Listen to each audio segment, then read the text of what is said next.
The day leads into nightfall, and you're not here to get me through it all. I let my guard down, and then you pulled the rug.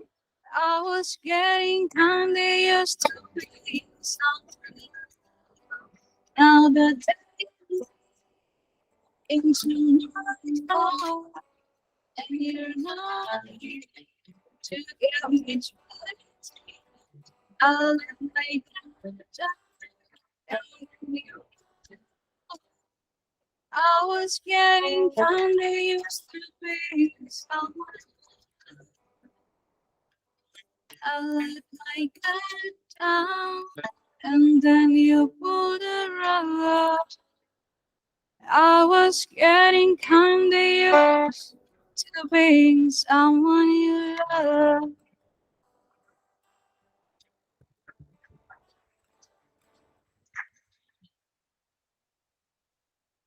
Tepuk tangan sekali lagi Bapak Ibu yang meriah atas penampilan dari Mas Freddy dan juga Mbak Hosiana. Baik, sekali lagi kami ucapkan selamat datang kepada Pak Ahmad Syam atas waktu yang sudah diberikan. Menulis menjadi sarana menyampaikan ide dan gagasan yang dapat memberi manfaat bagi banyak orang. Menulis juga dapat membantu melekatkan sesuatu di pikiran kita. Catatan-catatan yang kelak tidak hanya menjadi warisan kehidupan, tetapi juga akan menjadi pahala sosial yang akan terus mengalir bagi kita. Sejalan dengan sharing session Library Cafe pada pagi hari ini, yang memiliki sebuah topik yaitu menulis dan pahala sosial. Baik Bapak Ibu, kita akan memasuki rangkaian acara yang pertama, yaitu keynote yang akan disampaikan oleh Bapak Kepala Perwakilan BPKP Provinsi Sulawesi Selatan. Kepada Bapak Aris Biantoro, waktu dan tempat dipersilakan.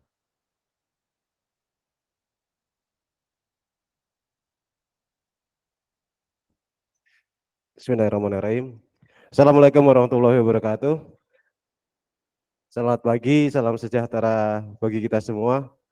Yang saya hormati Pak Ahmad Syam, rekan-rekan Korwas, juga seluruh pegawai di perwakilan BPKP Provinsi Sulawesi Selatan. Alhamdulillahirrahmanirrahim. Segala puji marilah kita panjatkan kehadirat Allah Subhanahu wa Ta'ala yang telah melimpahkan rahmat, hidayah, kesempatan pada kita pada pagi ini bisa berkumpul, bisa mendatangkan narasumber kita untuk bisa sharing pada pagi hari ini terkait dengan masalah penulisan, dan semoga rekan-rekan semua dapat mengambil pelajaran pada pagi hari ini untuk bisa kita terapkan ke depan terkait dengan tulis menulis ini. Bapak-bapak sekalian, kalau ngomong masalah tulis menulis itu sebenarnya ada hal yang penting sebenarnya kan. Kenapa saking pentingnya? Kalau kita sebagai muslim ya, saya sebagai muslim, salah satu apa istilahnya yang disebut Allah dalam Al-Quran itu ada namanya pena, Al-Qalam. Bahkan itu ada menjadi salah satu nama suratnya, surat Al-Qalam. Dan di pertama kali disebut di awal surat itu kan, Nun wal qalami wa ma yasturun, bahwa demi pena dan apa yang dituliskan. Sekedar cuma sekedar kan, kayaknya cuma pena kan gitu kan, cuma pena. Tapi kalau kita mau merenungi secara mendalam bahwa pena, alat untuk menulis dan aktivitas menulis itu adalah salah satu kelebihan yang diberikan Allah kepada kita sebagai manusia di atas makhluk yang lain. Makhluk yang lain tidak ada aktivitas tulis menulis, Bapak-Bapak sekalian. Semua enggak ada. Itulah salah satu bahwa manusia itu yang sempurna itu salah satunya adalah kemampuan untuk menulis. Dan ini sangat penting Bapak-Bapak sekalian. Saya nggak tahu ya, jin ataupun malaikat juga menulis, saya nggak tahu saya. Yang saya tahu tuh kalau ada namanya di Jawa itu namanya raja kan gitu kan. raja itu apa ya namanya kan di sini kayak semacam jimat itu kan. Ada tulisan jin kayaknya itu ya. Tapi nggak jelas itu seperti apa tulisannya itu kan gitu kan. Nah, seperti itu. Tapi semuanya sebenarnya kenapa sih menulis ini penting Bapak sekalian? Karena dengan menulis ini salah satu yang terpenting adalah bahwa ilmu pengetahuan terakumulasi dan bisa dipelajari oleh orang lain. Jadi mulai penemuan awal yang tertulis bisa kita pelajari sampai sekarang. Bahwa ada kamera, mungkin ada mic ini, kemudian orang bisa komunikasi dengan ke Amerika sana pada saat yang sekarang ini. Ini bukan sesuatu yang langsung jadi, bukan. Tapi ini adalah akumulasi dari pengetahuan. Yang penemuan pertama mungkin masih sederhana, dikembangkan lagi. Dan semuanya itu didokumentasikan dan ditulis. Itu kenapa pena itu merupakan sesuatu yang luar biasa. Karena itu, karena ini adalah akumulasi, bisa menyimpan istilahnya ilmu pengetahuan. Dan ini yang tidak dipunyai oleh makhluk yang lain. Kucing misalnya kan. Mungkin pinter, tapi dari dulu sampai sekarang kemampuannya seperti itu. Tapi kalau manusia sekarang, dulu mungkin 100 tahun yang lalu orang berbicara sih dengan Amerika sana mungkin belum tahu merupakan sesuatu yang masih diangan-angan. Tapi sekarang sudah terrealisasi. Orang bisa ke bulan atau mungkin ke angkasa luar.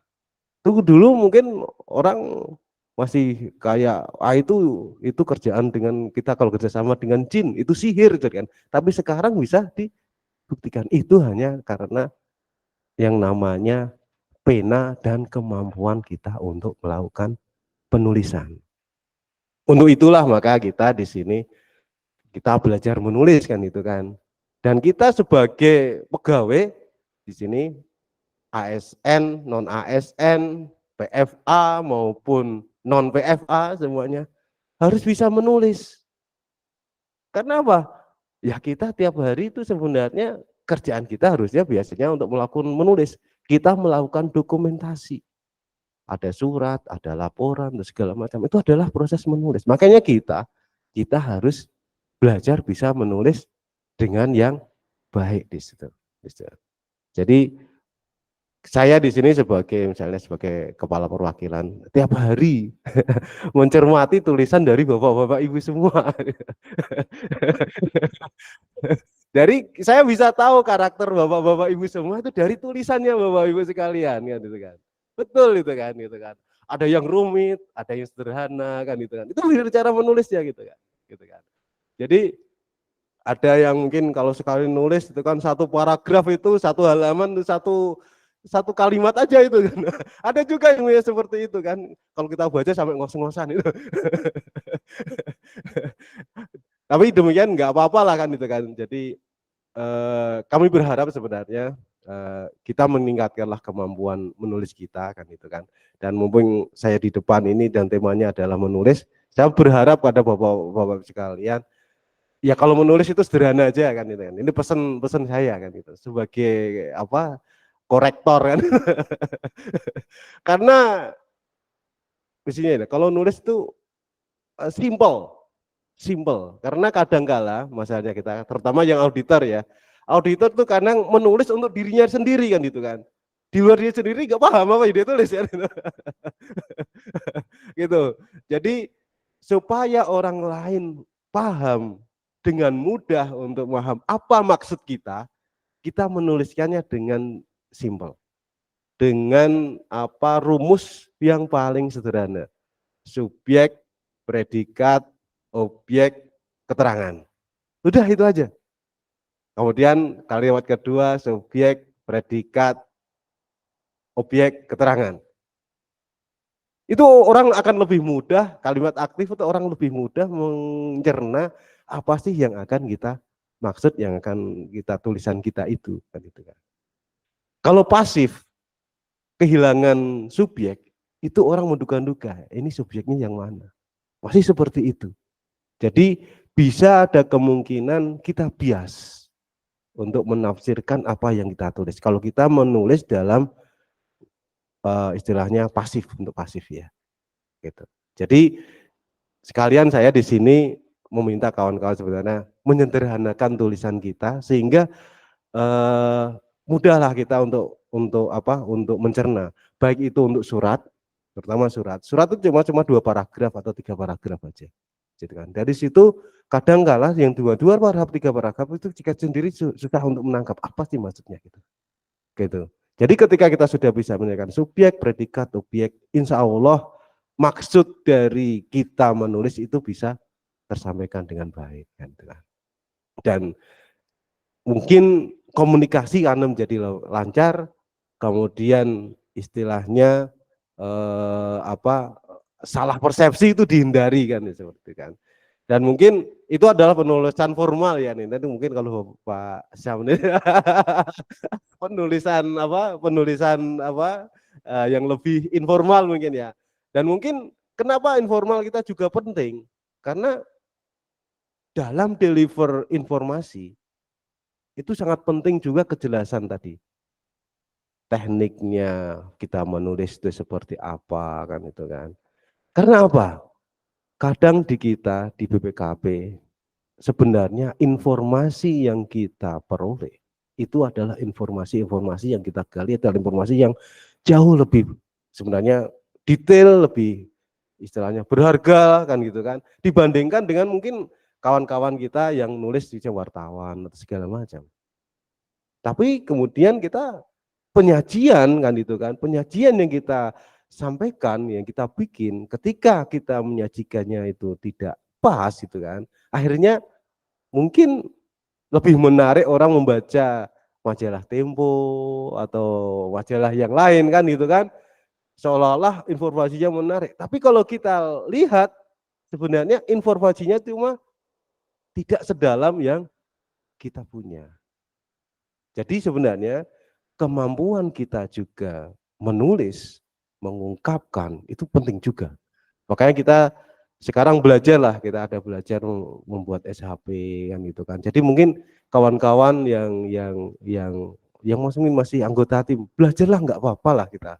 Ya, meskipun kita anggota tim, ketika kita sudah mampu untuk melakukan menulis dengan baik, sebenarnya itu modal yang besar sebenarnya kita. Ya kita untuk jadi ketua tim kita langsung bisa meskipun kita anggota tim bisa diperankan jadi ketua tim. Jangan istilahnya aku cuma anggota tim kan itu kan. Janganlah seperti itu. Kalau kita bisa kompetensi kita bisa upgrade kan itu kan. Itu jauh lebih baik kan. Dan kita juga kita harus belajar menulis istilahnya menulis selain laporan yang kaku seperti itu bagaimana kita menuangkan tulisan-tulisan yang menarik kan gitu kan. Karena itu penting juga. Karena stakeholder kita sebenarnya ya mungkin kalau tampilan dari laporan kita itu lebih menarik kan gitu kan, orang akan lebih tertarik untuk membacanya. Kan gitu kan. Kalau bahasanya lebih sederhana, bisa mengena kepada hati, bisa mengubah orang mau melakukan tindakan sesuatu yang kita inginkan, kan? Karena mungkin karena tulisan kita menarik dibaca sama mereka, merasa penting mereka tulisan-tulisan itu. Dan itu mungkin yang saya tidak mungkin berpanjang lebar, mungkin lebih bagus kalau sumber yang berpanjang lebar. Tapi itu pesan kami kepada rekan-rekan semua, jangan ragu-ragu kita untuk meningkatkan kompetensi kita, kan itu kan, supaya mungkin kita akan lebih baik ke depan kan itu kan. Dan saya berharap aktivitas kita pagi hari ini kita ikhlaskan bisa menjadi amal ibadah bagi kita semua. Mungkin saya cukupkan. Sekali lagi terima kasih Pak narasumber, Pak Ahmad Syam sudah berkenan hadir ke kami, berkenan untuk sharing dengan kami, dan mungkin di waktu-waktu yang datang mungkin bisa kita.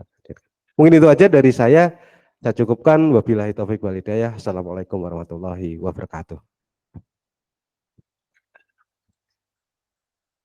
Baik Bapak Ibu, terima kasih sekali lagi saya ucapkan kepada Mas MC, Mas Anan yang pada kesempatan ini memberi waktu kepada saya untuk sebagai host pagi hari ini. Yang sedianya adalah Bapak Asaf ya, cuman beliau masih dalam perjalanan dan saat ini belum sampai ke kantor sehingga saya menggantikan beliau untuk menemani influencer kita pada pagi hari ini. Baik, saya akan memperkenalkan diri. Tadi sudah diperkenalkan juga sama Mas Anan ya. Nama saya Nasra Latif dan biasanya banyak yang memanggil dengan Bu Aca. Ya, saya auditor Madya ya maksudnya pada PW 21 Provinsi Sulawesi Selatan yang insya Allah akan menemani acara Library Cafe pada pagi hari ini bersama dengan influencer kita. Pertama-tama kita panjatkan puji syukur kehadirat Allah Subhanahu wa Ta'ala atas rahmatnya lah dan izinnya ketika kita dapat hadir bersama-sama di acara sharing session baik yang hadir langsung maupun yang mengikuti secara daring. Dan tema kita hari ini adalah menulis dan pahala sosial. Ya, pada kesempatan ini hadir di tengah kita Bapak influencer Pak Ahmad Sam, mohon diberi tepukan yang gemuruh. Iya. Jadi Pak Ahmad Sam ini punya hobi ngeblog. Katanya sih tadi ngeblog orang gitu. Atau bahasa kerennya dia seorang blogger ya. Seorang blogger dan juga seorang penulis. Ya. Banyak sekali karyanya, baik itu dalam bentuk kumpulan cerita pendek maupun dalam bentuk buku ya. Salah satu bukunya atau cerita pendeknya dulu yaitu berupa judulnya Cinta Dibungkus Kafan dan Pencari Tuhan. Barangkali teman-teman bisa menampilkan biodatanya Pak Ahmad Sam, silakan. Ya. Selain itu ada beberapa karya yang lain, ya bisa ditampilkan teman-teman biodatanya. Ada beberapa karya yang lain dan karya beliau dua terakhir ya, itu adalah ditulis bersama istri tercinta almarhumah Ibu Nur Ana Sejati. Yaitu ada buku Hening di 9 km dan Bening di kilometer 4. Iya. Belum bisa ditampilkan, Mas? Karena panjang banget ya. Saya bisa baca sih di sini. Jadi Pak Ahmad Sam ini lahir di Jakarta 14 Agustus 1973, pendidikan Fakultas Ilmu Sosial Ilmu Politik UNHAS tahun 2000, kemudian latar belakang menulis, sejak meraih juara 1 lomba menulis antar pelajar SMA Sesulses yang diselenggarakan Ikatan Cendekiawan Muslim Indonesia (ICMI), kecintaan pada dunia menulis makin tumbuh, kecintaan tersebut membawanya aktif menulis untuk koran kampus identitas maupun untuk koran lokal di Makassar saat berstatus sebagai mahasiswa. Kemudian di tahun 2001 sebagai asisten peneliti atau penulis tentang water supply system di Makassar kerjasama Waterloo University Canada Universitas Hasanuddin. Tahun 2001-2003 bergabung dengan satu koran lokal di bawah bendera Fajar Group atau Jawa Post Group sebagai jurnalis dengan fokus liputan ekonomi perbankan. 2003-2004 bergabung dengan Tribun Timur yang merupakan bagian dari Kompas Group Bosowa Group. 2006-2007 menjadi kontributor di Jakarta Post di Canberra. 2009-2011 bergabung di The Fajar Institute of Pro Autonomy (PIPO) sebagai peneliti dan penulis. 2013 sampai 2018 menjadi kontributor di Jakarta Post di Melbourne. 2018 sampai sekarang freelancer, buku-buku yang diterbitkan, ya tadi sudah saya sebutkan, menerbitkan 2 kumpulan cerita pendek, Cinta yang Dibungkus, Kain Kafan, dan Pencari Tuhan. Kemudian beberapa buku kolaborasi, banyak banget ini ya, ada yang Mengapa Puas oleh Kopel Indonesia 2012, Difusi Inovasi Daerah oleh VIPO 2011, Menebar Inovasi, Menyemai Kemajuan FIPO 2010 dan Prakarsa Memintas Pembangunan FIPO 2010. Dan ya terakhir itu ya, karya terakhir Hening di 9 kilometer dan Bening di kilometer 4 yang bersama dengan almarhumah.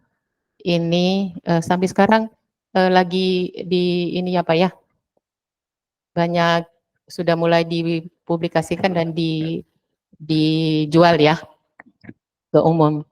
Oke, kemudian beliau bisa dihubungi di atmasam1473@gmail.com. Ya itu perkenalan singkat dari Pak Ahmad Sam. Ya, jadi beliau ini seorang jurnalis, seorang blogger, dan penulis ya. Dan beliau adalah suami dari Ibu Nur Ana Sejati, Everlasting Inspiration. Oke, mungkin perkenalan dari Pak Ahmad atau biodata Pak Ahmad sekian dulu, tanpa berpanjang lebar kita masuk ke acara. Mempersilakan Pak Ahmad membagi ilmu bagaimana menulis dan pahala sosial sebagai tema library kita pada pagi hari ini. Silakan Pak Ahmad. Bismillahirrahmanirrahim. Assalamualaikum warahmatullahi wabarakatuh. Pertama saya ucapkan terima kasih kepada Ibu Aca yang memandu acara kita hari ini dan Bapak-Bapak sekalian yang saya hormati yang sempat hadir di pagi hari ini. Saya ingin bercerita saja untuk membuka kegiatan kita hari ini. Kemarin anak kedua saya berulang tahun dan hadiah yang diminta adalah buku. Terus sebagai tindak lanjut dari buku tersebut, saya meminta dia untuk membuat semacam resume atau semacam menilai buku tersebut. Buku tersebut tentang Harry Potter. Nah, dia ada di sini dan buku tersebut hasil dari resume buku tersebut disimpannya di blog pribadinya. Selanjutnya saya sebagai tanda kutip sebagai pemimpin redaksi di rumah berhak atau berkewajiban untuk memberikan semacam honor kepada anak saya tadi sebagai bagian dari penyemangat saja. Jadi di lingkungan keluarga kami, keluarga saya, cara kami untuk memotivasi anak-anak untuk bisa menulis atau tetap berusaha untuk bisa menulis adalah dengan memberikan semacam motivasi atau reward ketika mereka membuat tulisan dan memotivasi untuk membuat blog. Jadi itu salah satu membangun kebiasaan atau budaya menulis di dalam lingkungan keluarga.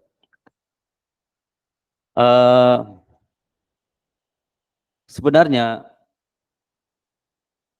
menulis kan adalah kegiatan kita sehari-hari seperti yang disampaikan oleh Pak Kabar tadi. Jadi hampir semua kegiatan kita mungkin melibatkan tulisan, mulai dari membuat laporan, bahkan ketika di masa-masa kita remaja, mungkin kita lebih sering menulis, terutama menulis surat cinta kepada yang kita incar. Dan itu menjadi sebuah kebiasaan yang sebenarnya harus kita tumbuhkan dan terus kita kembangkan, karena bagaimanapun menulis adalah hak kita butuhkan. Apapun profesi kita, apapun pekerjaan kita, menulis adalah bagian dari yang kita perlukan dalam menyampaikan ide-ide dan pikiran-pikiran kepada orang lain.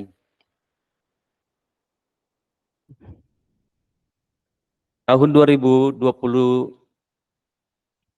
saya sempat bergabung dengan Fajar Institute of Pro Autonomy, sebuah lembaga di bawah naungan Fajar Group dan Jawa Post Group yang kegiatan utamanya adalah melakukan penelitian tentang beberapa praktik-praktik cerdas di 24 kabupaten kota di Sulawesi Selatan. Jadi kami melakukan survei, kami melakukan penelitian di hampir seluruh kabupaten dan kota di Sulawesi Selatan tentang kegiatan-kegiatan yang menjadi program andalan di setiap kabupaten Pemda tersebut. Nah, ketika kami melakukan kunjungan ke daerah-daerah tersebut, kami menemukan bahwa kegiatan atau program kebijakan pembangunan di daerah tidak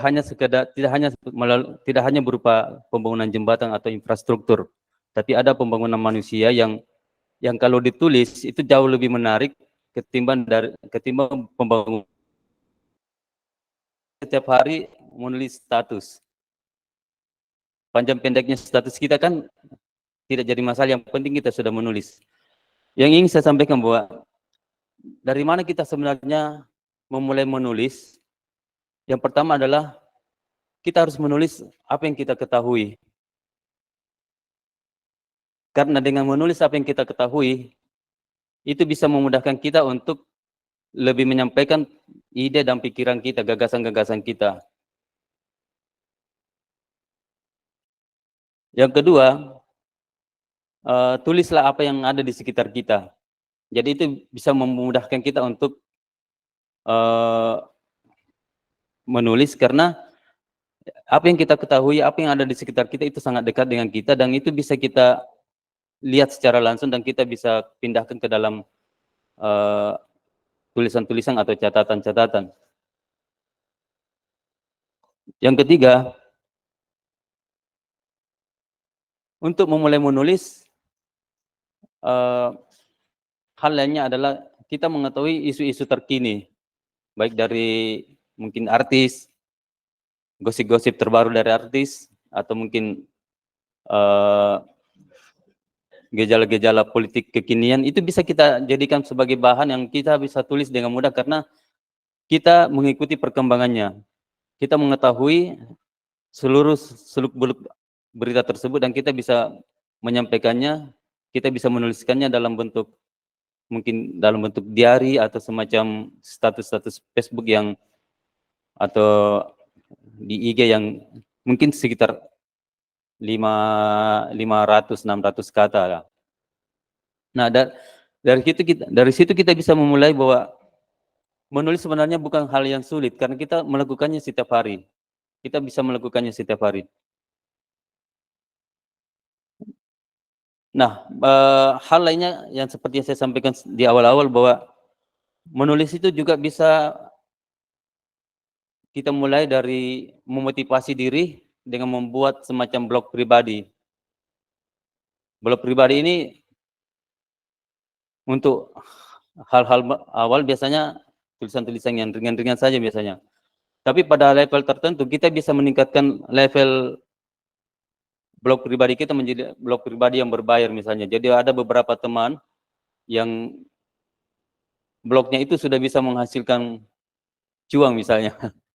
Terus ada juga teman yang pekerjaan sehari-harinya dia tinggal di Jakarta, dia kerjanya sebagian besar hanya mereview buku-buku terbaru dia review. Alhasil penerbit-penerbit setiap menerbitkan buku, dia pasti mengirimkan ke teman tersebut untuk direview, dan teman itu bukan hanya mendapatkan buku terbaru dari setiap penerbit, tapi juga mendapatkan semacam cuan dari penerbit yang bukunya direview. Jadi teman ini sudah punya followers, sudah punya jutaan followers, dan itu adalah semacam sisi lain daripada membuat blog pribadi dan sisi lain daripada kebiasaan menulis.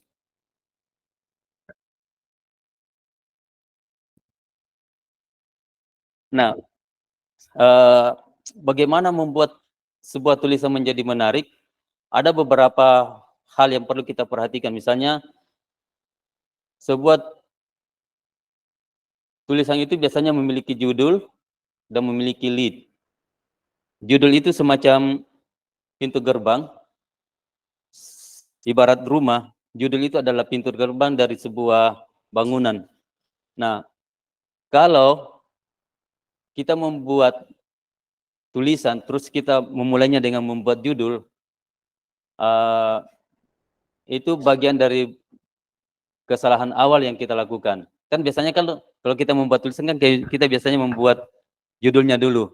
Padahal menurut orang, membuat judul terlebih dahulu itu adalah sebuah kesalahan awal, karena dengan membuat judul terlebih dahulu itu membuat kita membatasi pikiran kita, hanya tertuju kepada judul tersebut. Biasanya orang-orang membuat judul itu pada ketika tulisan utuhnya sudah selesai, terus dia membaca ulang dan menemukan satu judul yang bisa mengikat semua isi dari tulisan tersebut dan bisa lebih menarik. Nah, ada juga dalam membuat judul itu terlalu panjang misalnya. Di media konvensional seperti koran, dulu-dulunya itu mereka kadang membuat judul yang mungkin lebih dari 6 atau lebih dari 7 kata. Sekarang kalau kita membaca Tribun Timur misalnya, kalau kita perhatikan judulnya, itu tidak lebih dari 5 kata. Itu lebih efektif dan lebih fokus ke isi berita. Karena media konvensional meyakini bahwa orang-orang sekarang itu orang-orang yang lebih sibuk. Pembaca-pembaca koran sekarang itu orang-orang yang sibuk, yang tidak butuh banyak waktu untuk meluangkan hanya sekedar membaca judul yang panjang-panjang. Makanya judul dibuat sedemikian ringkas supaya pembaca kita yang para profesional sibuk itu tidak terlalu membuang waktu untuk membaca sebuah judul. Jadi biasanya mereka membatasi sampai maksimal 5 kata. Maksimal 5 kata. Ada juga yang maksimal 5 kata tapi dengan bahasa yang menarik. Tapi menarik di sini bisa menjadi semacam bumerang kalau kita terlalu terikat dengan bahasa yang menarik, supaya pembaca mengklik tulisan kita, akhirnya kadang menjadi bumerang, karena banyak juga orang yang membuat judul yang saking menariknya sampai keluar dari konteks tulisannya yang ingin disampaikan. Orang mengklik, awalnya orang mengklik, tapi ketika membaca tidak ada kesesuaian antara judul dengan isi berita isinya. Setelah kita memasuki pintu gerbang dalam rumah kita, rumah tulisan kita, setelah dia melihat judul kita bagus, menarik, kemudian orang akan membaca lead. Lead itu adalah paragraf pertama dari sebuah tulisan. Dia semacam teras kalau sebuah rumah. Dia sudah masuk di pintu gerbang tulisan kita, terus dia duduk di teras dan menikmati tulisan yang kita sampaikan di lead itu, maka dia akan senang. Sebelum masuk di rumah utama, di rumah tulisan utama kita, dia akan berlama-lama atau mencicipi tulisan kita di lead atau di paragraf pertama, paragraf pembuka kita. Nah, biasanya di lead itu, kalau untuk media-media surat kabar konvensional, media-media konvensional itu dia sudah membagi beberapa jenis lead atau jenis pengantar dari sebuah tulisan. Misalnya ada yang lead yang sifatnya narasi, ada deskriptif, bahkan ada lead yang sifatnya menggoda. Lead yang sifatnya menggoda itu dia membuat beberapa pertanyaan di lead itu. Misalnya kita kasus PPDB sekarang yang lagi rame. Kalau misalnya kita membuat lead-nya dalam sebuah tulisan, apakah PPDB sekarang itu fair? Apakah sistem zonasi sekarang sudah fair? Bagaimana penilaian skor untuk untuk siswa yang nilainya tinggi tetapi tidak punya sertifikat yang menjadi poin penentu juga dalam kelulusan untuk jalur prestasi. Tanda-tanda pertanyaan-pertanyaan tersebut akan memancing orang untuk melanjutkan masuk ke rumah tulisan kita. Jadi di lead yang menarik itu dengan lead yang menggoda tersebut, itu kemudian orang akan tertantang atau termotivasi untuk memasuki rumah tulisan kita lebih jauh. Karena dia ingin mencari jawaban dari pertanyaan-pertanyaan kita di lead itu. Ada juga yang lead atau paragraf awal yang sifatnya deskripsi atau naratif. Jadi dia menjelaskan tentang sebuah peristiwa misalnya dengan sangat detail di paragraf pengantar itu, sampai-sampai kemudian orang ikut secara emosional, ikut merasakan suasana kebatinan dari tulisan tersebut hanya melalui lead atau pengantar, paragraf pengantarnya. Jadi misalnya kemarin beberapa 2-3 tahun yang lalu ada kasus kerusuhan di Stadion Kanjuruhan di Malang.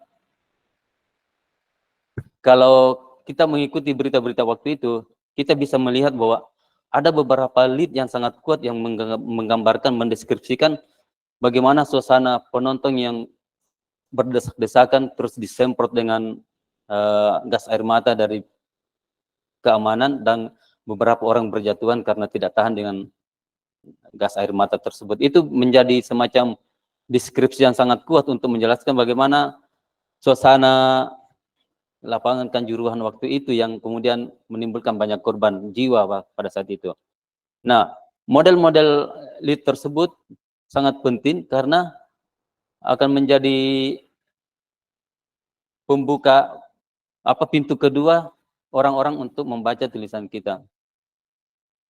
Nah, setelah orang masuk di tulisan kita kan kemudian orang akan mengetahui banyak hal. Kemudian ada bagian lain dari tulisan yang perlu juga kita perhatikan adalah ending. Ending juga adalah hal yang menarik karena orang kembali akan mencari tulisan kita ketika kita membuat semacam ending yang bagus. Ending yang bagus itu ending yang kalau kata orang dia menitip sebuah pertanyaan atau dia menitip sebuah harapan bahwa ada sesuatu yang bisa kita peroleh dari membaca tulisan-tulisan berikutnya. Bahkan ada orang yang sengaja membuat semacam ending menggantung supaya orang tetap penasaran untuk mengikuti tulisan-tulisan selanjutnya. Karena biasanya kalau di tulisan-tulisan sastra biasanya kalau kalau cerita pendek biasanya membuat semacam ending yang menggantung supaya orang bisa menyimpulkan sesuai dengan apa yang dia baca. Jadi kadang si penulis itu tidak memberikan semacam kesimpulan dari sebuah tulisannya, tapi membiarkan para pembaca untuk menyimpulkan sesuai dengan apa yang dia baca.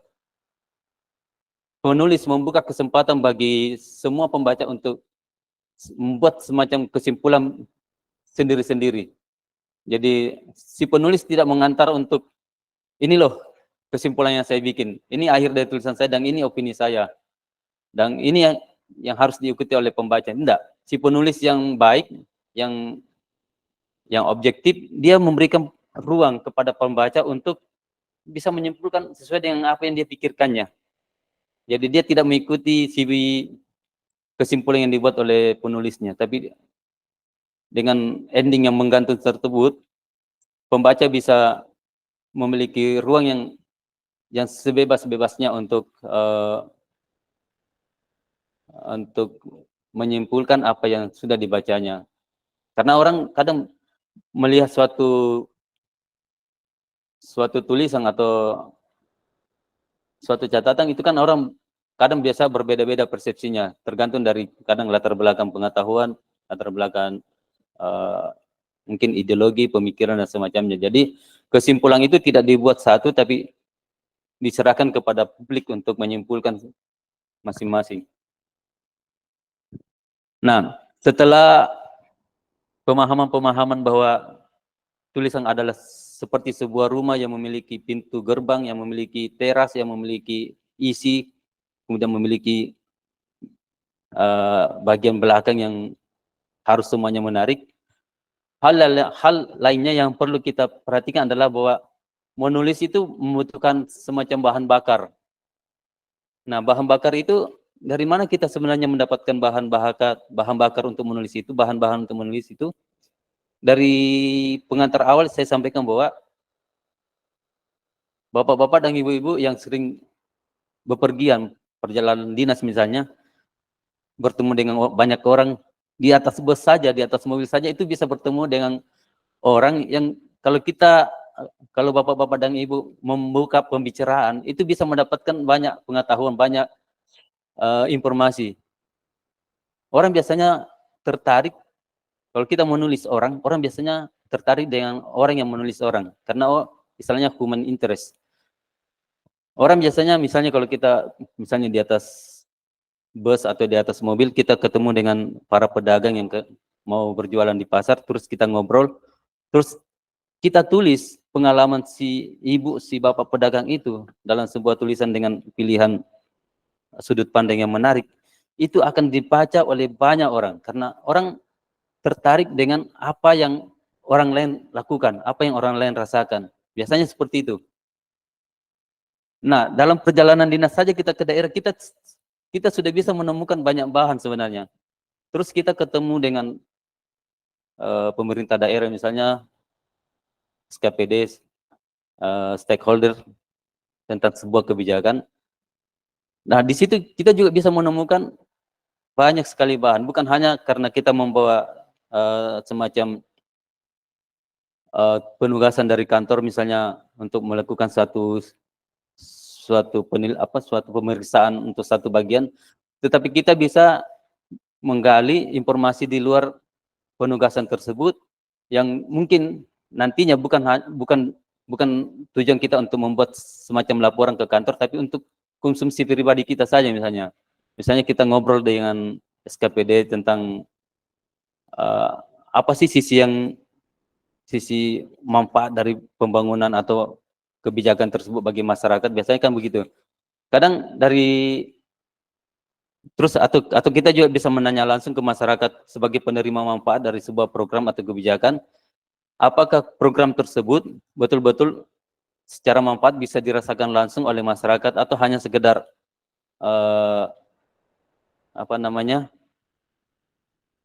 keinginan pemerintah. Misalnya kan ada juga kadang program itu top down bukan bottom up. Biasanya kan begitu. Jadi dari dua sisi tersebut kita bisa mendapatkan banyak sumber-sumber tulisan yang bisa memperkaya tulisan catatan kita. Nah, ada bahan-bahan yang lain, misalnya kita membaca buku, terus berdiskusi atau berinteraksi dengan orang-orang, terus menghadiri forum-forum penulisan. Pokoknya banyaklah bahan-bahan yang bisa kita dapatkan dari mudahlah bagi kita untuk mendapatkan bahan-bahan tersebut dan memudahkan kita untuk membuat tulisan. Saya break dulu, terlalu serius kan. Baik. Saya mohon izin, kira-kira kalau saya meminta peserta library cafe siang ini, pagi menjelang siang ini, suasana ruangan library cafe saat ini dengan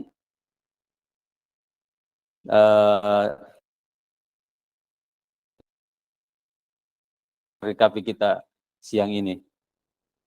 Mungkin ada yang ada yang bisa membuat semacam judul untuk suasana di suasana library cafe saat ini ya. Barangkali ada yang bisa membuat Bapak semacam Ibu judul yang hadir langsung di sini bisa mendeskripsikan, ini diminta sama Pak influencernya, suasana library cafe kita seperti apa? Apakah menegangkan atau seperti apa? Barangkali bisa dibantu, Bu Ros? Siapa tahu ada yang atau Pak, ini Pak Asaf sudah hadir kembali di tengah-tengah kita ya. Ya, terima kasih. Deskripsinya itu diibaratkan judul atau lead tadi Pak Ahmad? Atau narasi bebas? narasi bebas saja Pak. Oh ya. Library KP BPKP sederhana tapi menarik. Library KP Library KP BPKP Sederhana tapi menarik. menarik. 6 ya masih masuk lah. Ada teman yang lain?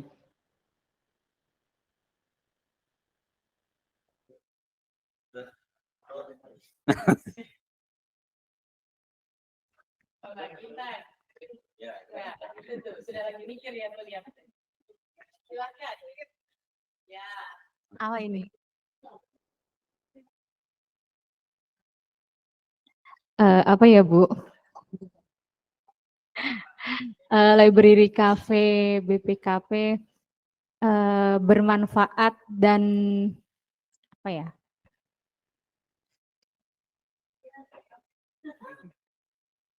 Bermanfaat dan menarik, gitu, Bu. Nanti saya pikir lagi ya, Pak. Di sesi kedua mungkin saya akan pikirkan lagi. Atau di sini kan kita lagi daring juga ya Pak ya. Barangkali ada dari teman-teman daring yang mau mencoba mendeskripsikan library cafe kita hari ini.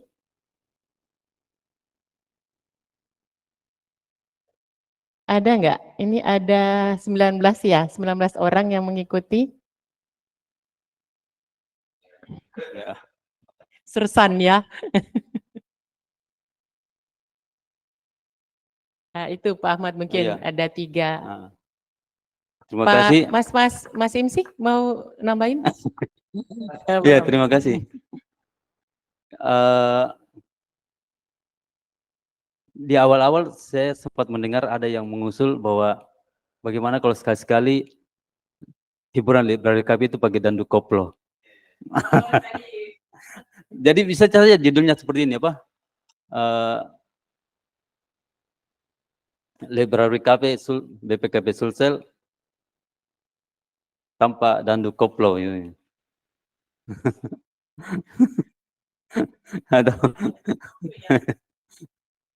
atau library KP BPKP Sulsel dan dandu koplo. Nanti isinya kan bisa, oh ternyata tidak ada di dandu koplonya. Tapi ada peserta yang berharap seperti itu tadi. Maksudnya ada yang mengusulkan bagaimana kalau sesekali hiburan itu, kan kita rata-rata dihibur dengan lagu-lagu yang mungkin agak mainstream sekarang. Nah sekali-sekali kalau misalnya ada lagu-lagu yang lebih bersemangat di pagi hari dengan dandu koplo.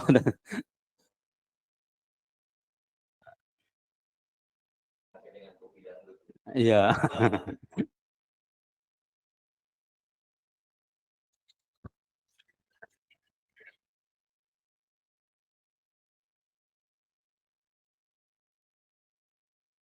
Mungkin ada yang mau ditampilkan tadi Pak Ahmad? Iya, tadi yang Iya. memberikan tanggapan saya kasih buku untuk. Oh, ya. Silakan Pak Asaf, kemudian Bu Kinta. Nih dapat. Padahal tadi masih mikir ya, mau nambah lagi ya?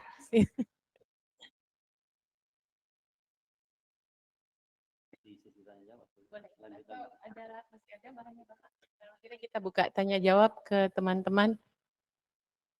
Iya, sedikit lagi tambahan bahwa kenapa menulis itu penting bagi kita, karena baik kita sebagai pribadi maupun orang yang bekerja di kantoran, karena tulisan-tulisan kita akan menjadi legacy, semacam warisan, bukan hanya untuk keluarga kita, tapi untuk rekan-rekan kita di kantor.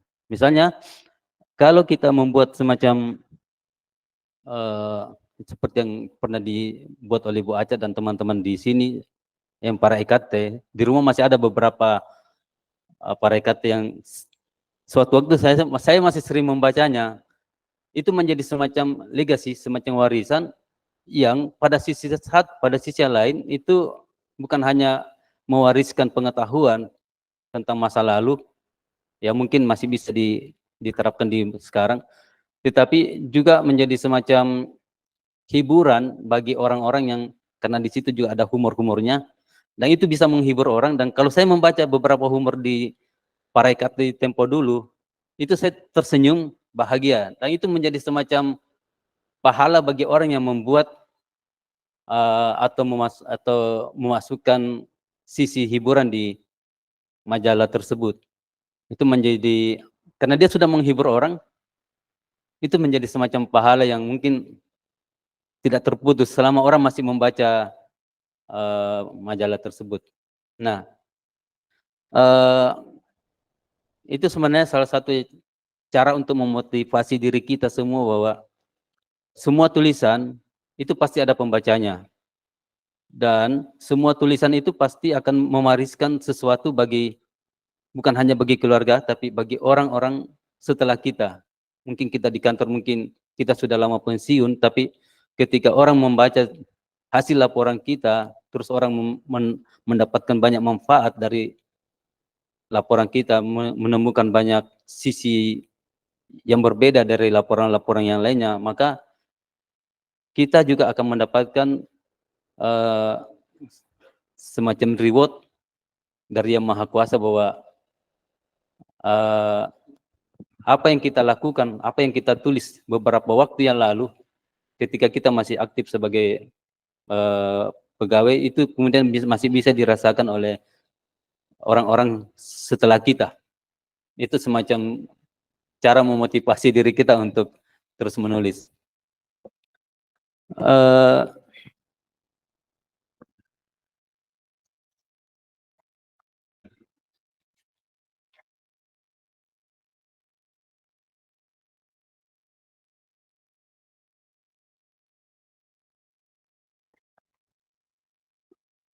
Yang mau ditampilkan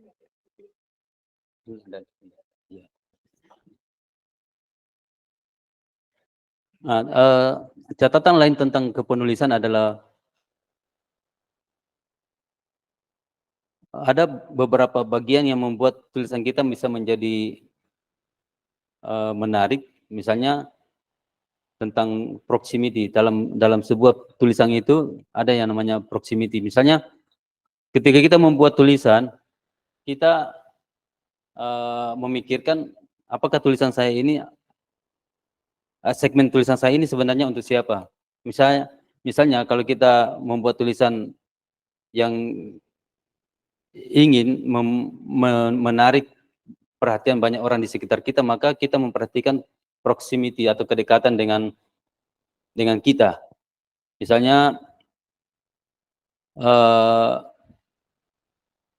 suasana di lingkungan BPKP misalnya. Kita membuat tulisan tentang yang bertugas sebagai pos keamanan atau yang bertugas sebagai marbot di masjid. Nah, dia kalau kita menulis profil orang-orang tersebut, orang akan tertarik untuk membacanya karena orang-orang merasa punya kedekatan dengan marbot masjid misalnya, dengan atau petugas security di depan, karena setiap hari kita bertemu dengan orang-orang itu. Cuman ada orang yang bisa menuliskannya dengan baik dan kita tidak tahu bahwa ada sisi yang kita tidak ketahui tentang orang-orang tersebut. Makanya orang menjadi tertarik untuk membacanya karena ingin mengetahui sisi yang sebenarnya belum orang ketahui, yang belum kita ketahui. Misalnya, oh ternyata yang mengurus masjid itu seperti ini, seperti ini, seperti ini. Kita tuliskan dalam sebuah tulisan dan itu menjadi semacam memunculkan keinginan tahuan bagi teman-teman kita di kantor. Itu sekedar contoh saja misalnya. Itu yang kita sebut dengan proximity. Ada kedekatan bahwa proximity itu membuat kita menjadi ingin lebih tahu tentang sesuatu, tentang seseorang atau tentang suatu peristiwa. Misalnya di area BTP ini ada kasus misalnya. Terus kita tuliskan, orang pasti akan membacanya, orang pasti akan antusias membacanya karena wilayah BTP adalah bagian dari wilayah kita. Kita punya kedekatan, kita punya proximity. Karena lancar tidaknya kita berkantor misalnya itu tergantung dengan bagian dari keamanan atau lingkungan di sekitar kantor kita di BTP. Jadi orang pasti akan penasaran apa sih sebenarnya yang terjadi semalam di BTP sampai kemudian pintu gerbang ditutup. Kemudian kita menuliskannya dan orang akan tertarik untuk membacanya. Itu yang saya maksud dengan proximity. Kedekatan dengan lingkungan, kedekatan dengan persoalan, dan kedekatan dengan ketokohan yang membuat orang akan tertarik untuk membaca tulisan-tulisan kita. Yep, silakan. Baik, Pak Ahmad. Sebelum kita masuk ke sesi tanya jawab, mungkin dari saya sendiri ada sedikit pertanyaan ya.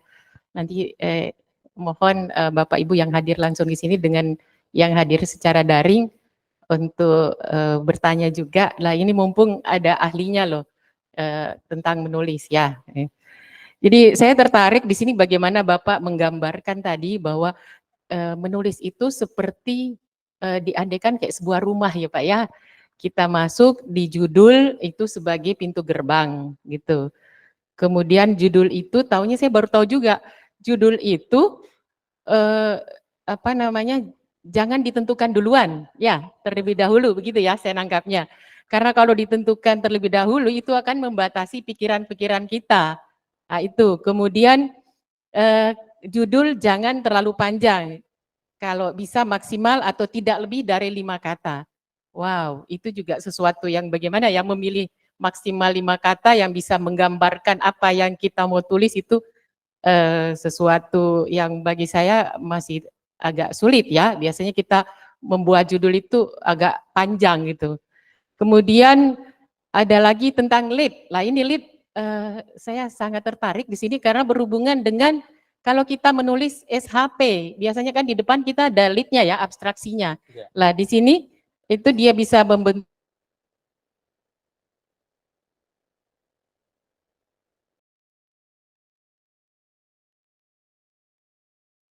sebagai yang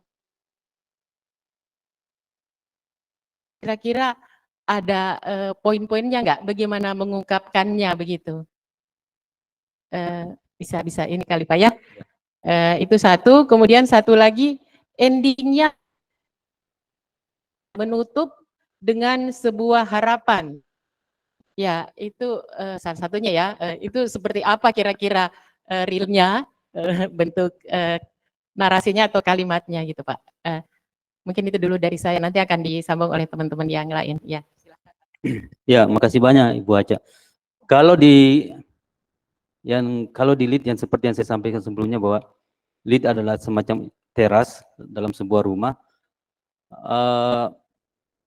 maka kalau kita bertamu ke rumah orang atau teman kita, terus kita memasuki terasnya, kita bisa menggambarkan suasana teras rumah tersebut. Misalnya, kita bisa menggambarkan kursinya, kita bisa menggambarkan lantainya, kita bisa menggambarkan bagaimana pintu pagarnya kalau kita melihat dari teras, bagaimana sekeliling tetangga-tetangga kalau kita melihatnya dari teras. Kemudian banyak hal yang bisa kita gambarkan ketika kita sudah berada di teras sebuah rumah.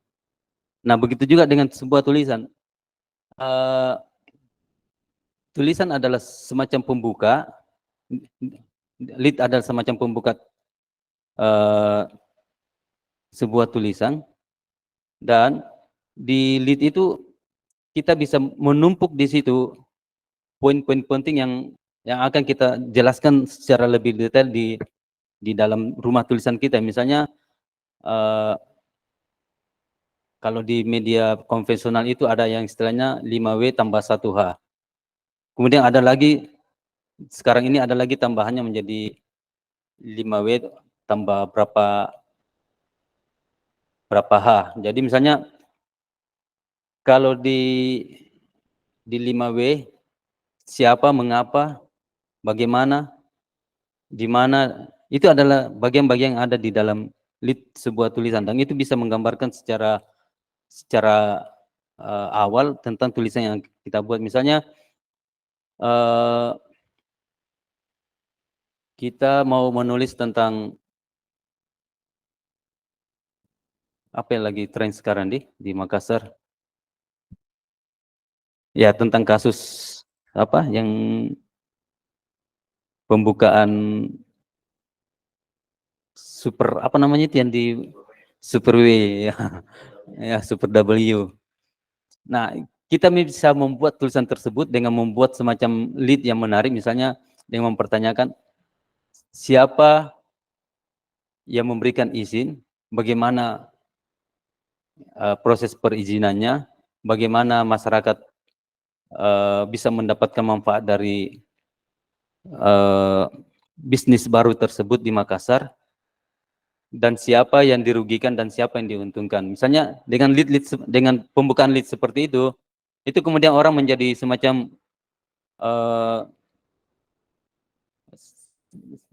tertarik untuk mengetahui lebih dalam dari bisnis baru tersebut, dan tulisan kita menjadi banyak yang membacanya.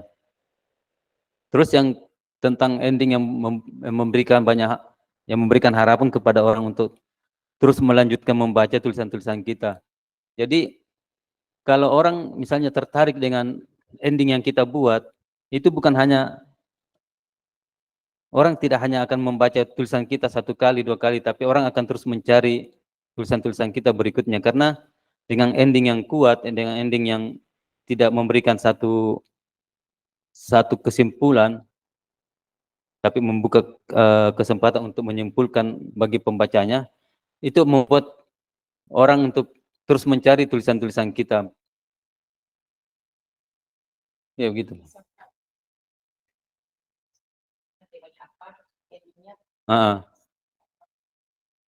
Kalau Super W itu misalnya kalau di endingnya kan kemarin ada semacam kisruh antara siapa sebenarnya yang memberikan izin, bagaimana izin itu keluar, terus di akhir-akhirnya kemudian ada semacam pandangan atau pendapat bahwa kegiatan tersebut justru ada unsur kesombongan dari pihak yang pemilik daripada bisnis itu, karena dia sudah terang-terangan untuk melawan semacam budaya yang sudah terlanjur, budaya agama yang sudah terlanjur kuat di Sulsel, tapi kemudian dia mengabaikan itu, dia tetap melakukan dia tetap membuka bisnisnya meskipun di hari-hari yang besar, semacam Idul Adha kemarin katanya masih dibuka, dan itu tetap dibuka. Dan untuk membuat endingnya, kita bisa membuat semacam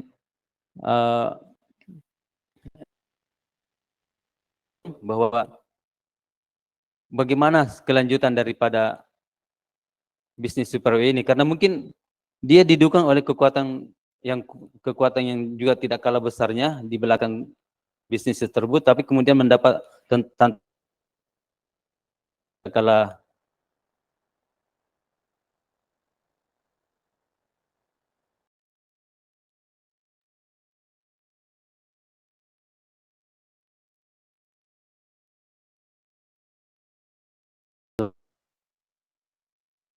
mungkin akan terus berkelanjutan kalau misalnya menetralisir konflik tersebut.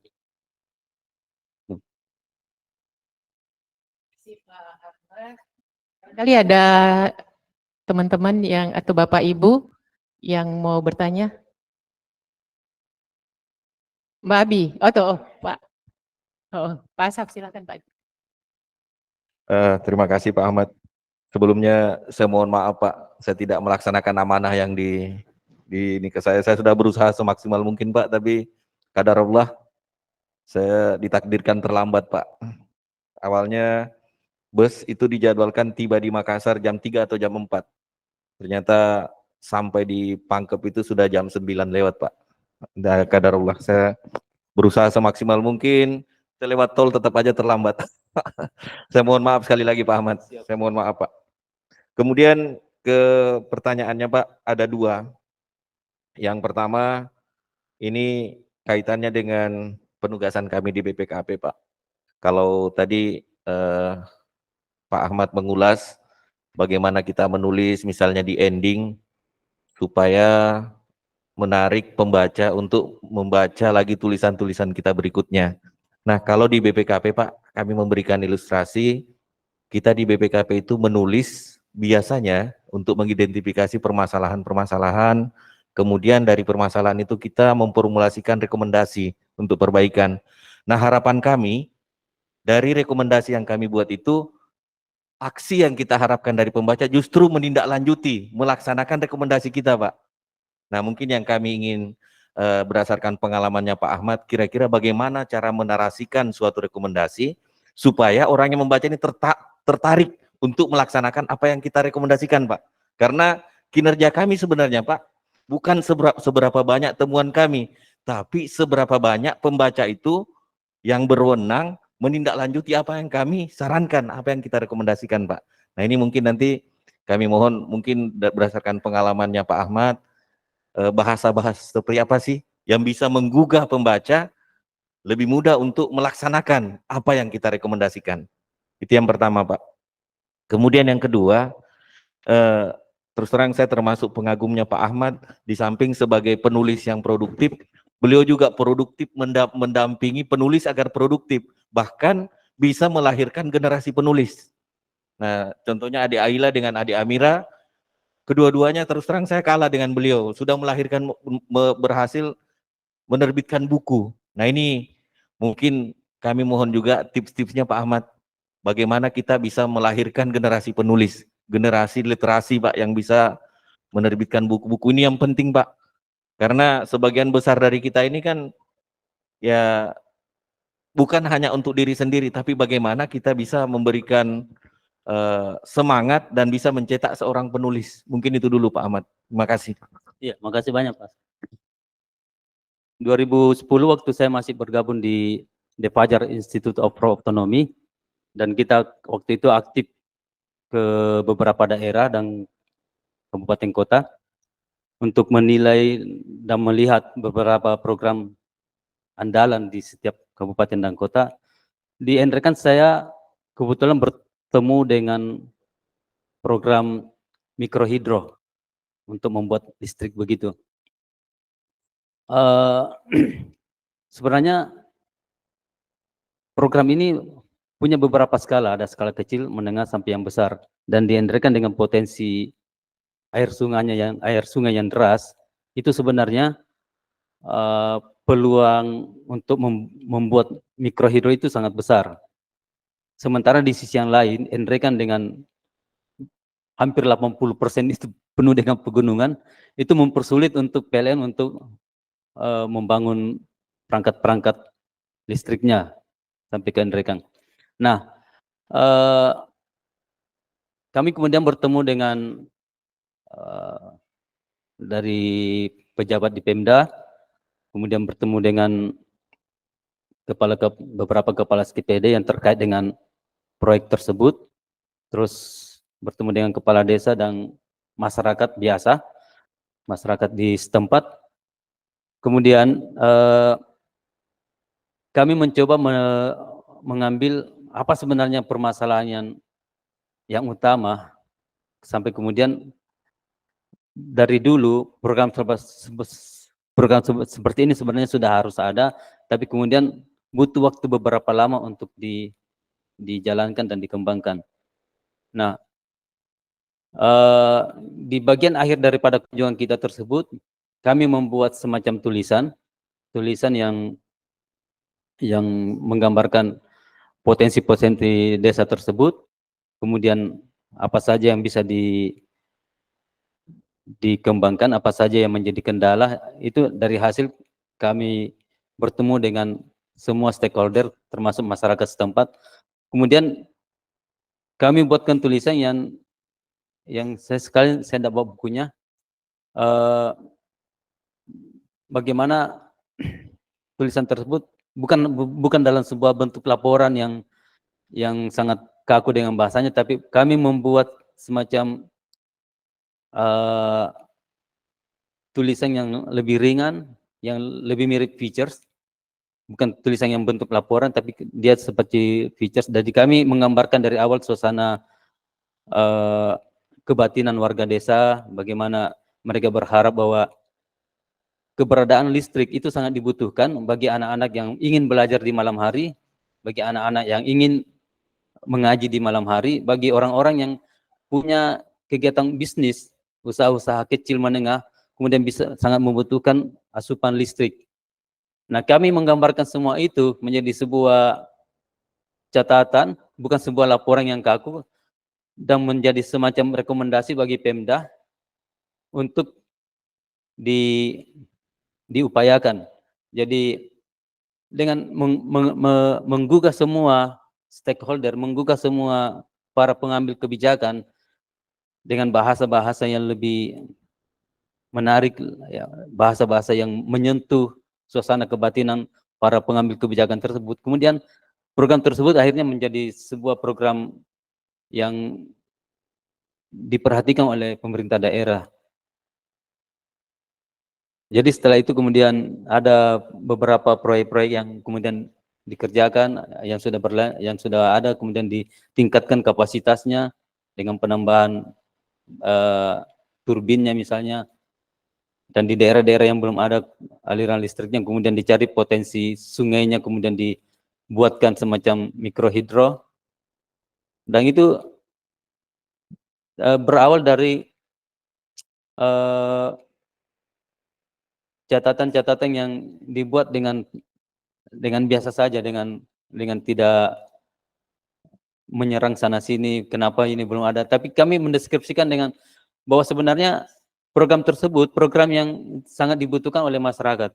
Masyarakat yang ingin berusaha sangat membutuhkan listrik, itu sangat membutuhkan misalnya jasa pertukangan misalnya. Dia ingin bekerja tapi dia terbatasi dengan listrik karena dia harus menggunakan energi listrik untuk menggergaji misalnya dan seterusnya. Dan tulisan itu semacam rekomendasi sebenarnya bagi Pemda untuk menangkap sisi-sisi kebatinan yang mungkin selama ini tidak terekspos atau tidak terangkat karena pemerintah daerahnya biasanya hanya melihat suatu kegiatan atau suatu program dari teknisnya saja, teknis-teknis yang kalau dalam istilahnya kita sangat infrastruktur. Tapi ada hal lain yang sebenarnya yang tidak terungkap, misalnya sisi-sisi kebatinan, misalnya bahwa keberadaan mikrohidro dengan listriknya itu bisa membantu anak-anak belajar di malam hari.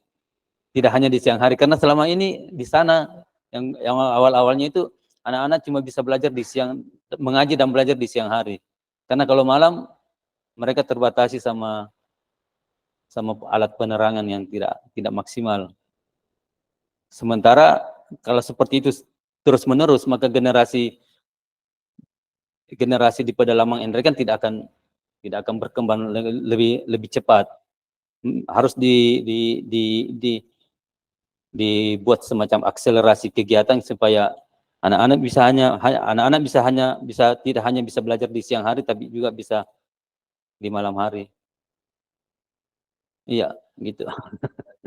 Sama-sama. Oh iya, yang kedua.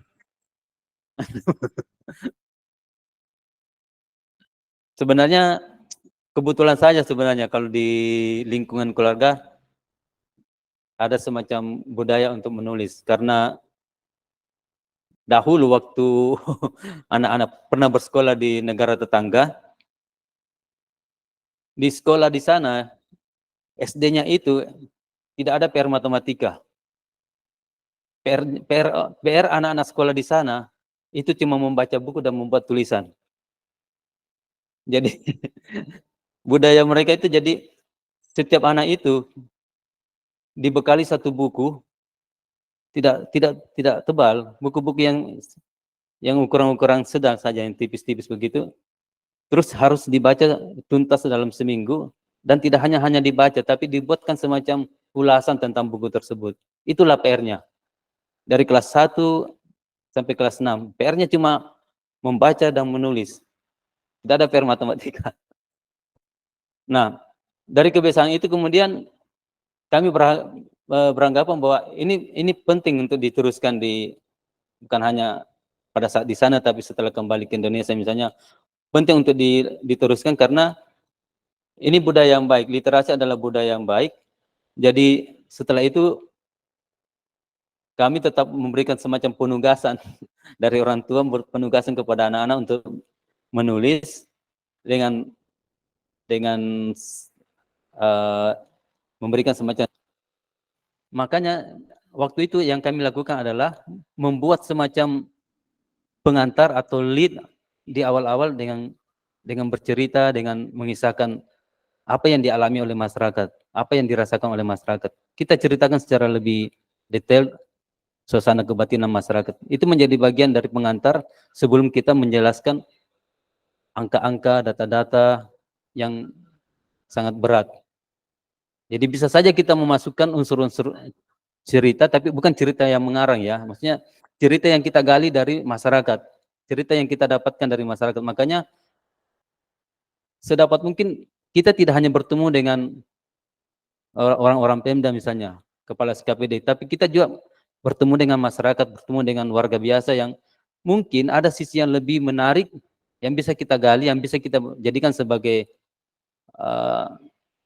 informasi tambahan. Malah informasi tambahan ini bisa menjadi informasi yang jauh lebih penting daripada informasi yang kita peroleh dari pemerintah daerah.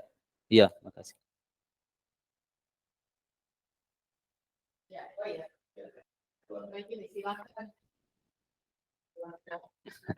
Iya, terima kasih. Assalamualaikum warahmatullahi wabarakatuh. Waalaikumsalam warahmatullahi. Mungkin pertanyaannya agak di luar konteks sedikit.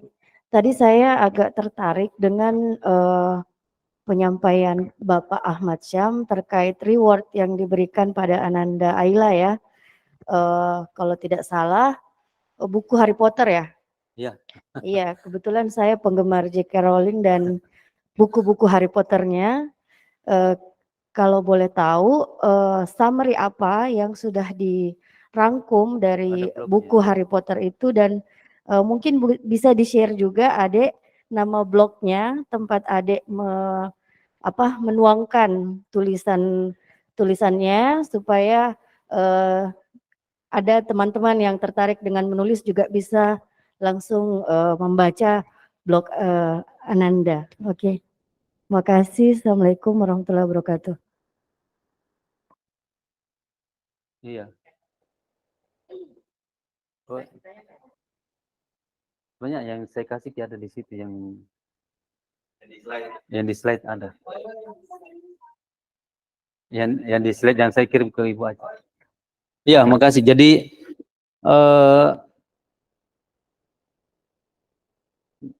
sebenarnya fungsi dari blog itu adalah menghimpun tulisan-tulisan yang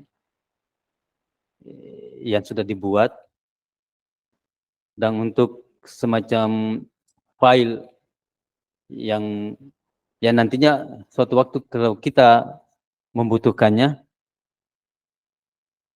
kita bisa melihatnya kembali. Terus kumpulan tulisan-tulisan tersebut kita bisa jadikan semacam kumpulan catatan yang bisa kita bukukan suatu waktu, misalnya yang bisa lebih menyemangati anak kita untuk menulis. Ada yang buku pertama yang pernah dibuat oleh Aila misalnya, itu adalah buku dari catatan-catatan ketika dia masih taman kanak-kanak. Taman kanak-kanak kan di sana juga, di negeri seberang sana kan sudah, iya, taman kanak-kanak di sana sudah dibuat cara untuk membuat tulisan, meskipun sangat mungkin Inggris. hanya 2-3 paragraf, tapi khas anak-anak sekali, khas anak-anak TK. Itu kemudian yang kami bukukan dan sudah dijadikan semacam buku kumpulan catatan waktu TK sampai kelas 3 SD. Tapi mewakili suasana kebeningan dari seorang anak-anak TK, seorang anak-anak ya kelas 1 sampai kelas 3 SD. Itu kemudian yang kami bukukan, dan supaya tidak hilang saja jadi dibukukan.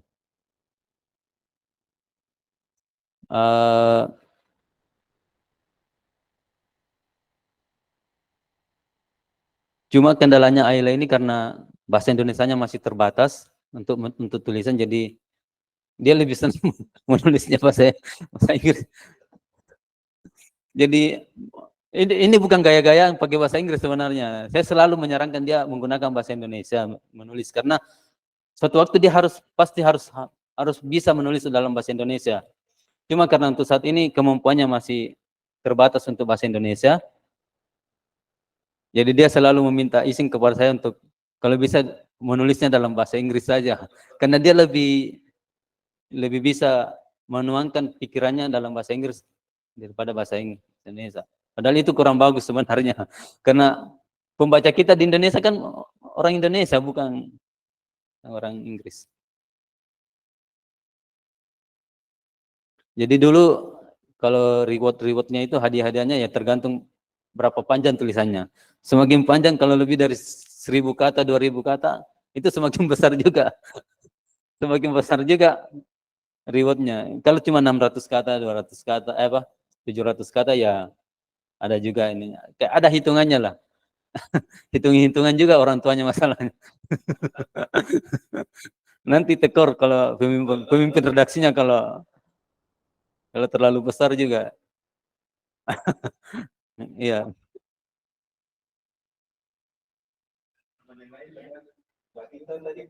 Ya, Mbak Kintan tadi ya, sudah selesai mikirnya ya. Silahkan bertanya. Izin Pak, mungkin tadi kan saya tertarik gitu sama apa yang Bapak sampaikan, tentang materi yang Bapak sampaikan. Mungkin saya juga tipe orang yang suka tulis sesuatu, tapi saya nggak mempublikasikannya itu loh. Nah, lalu gimana sih sebagai penulis awam, bagaimana cara memilih taste? Jadi kan penulis itu memiliki taste ya Pak. Nah, pembaca juga memiliki taste. Nah, kita sebagai penulis awam baik mengikuti taste kita atau taste dari pembaca. Agar karya kita dihargai, agar karya kita dibaca oleh banyak pembaca, kan kita harus mengikuti taste dari pembaca. Namun taste kita berbeda ternyata sama taste pembaca. Nah, kita sebagai penulis awam lebih baiknya mengikuti taste kita atau taste dari pembaca, gitu Pak. Terima kasih. Iya, memulai menulis itu salah satu modal yang paling utama adalah nekat. Selain kita memiliki bahan-bahan yang bisa kita tulis, tidak kalah pentingnya adalah nekat. Kita nekat saja menulis, nekat saja mempublikasikan, nekat saja kita men-share tulisan-tulisan kita. Persoalan dibaca orang itu bukan persoalan lagi, itu persoalan berikutnya. Bahwa akan mendapat respon yang baik atau tidak, itu terserah. Yang jelas kita sudah mempublikasikannya, karena semua tulisan itu pasti ada pembacanya. Setiap tulisan itu pasti ada pembacanya. Persoalan seberapa banyak orang, itu bukan masalah kita lagi sebenarnya. Jadi, kalau menurut saya,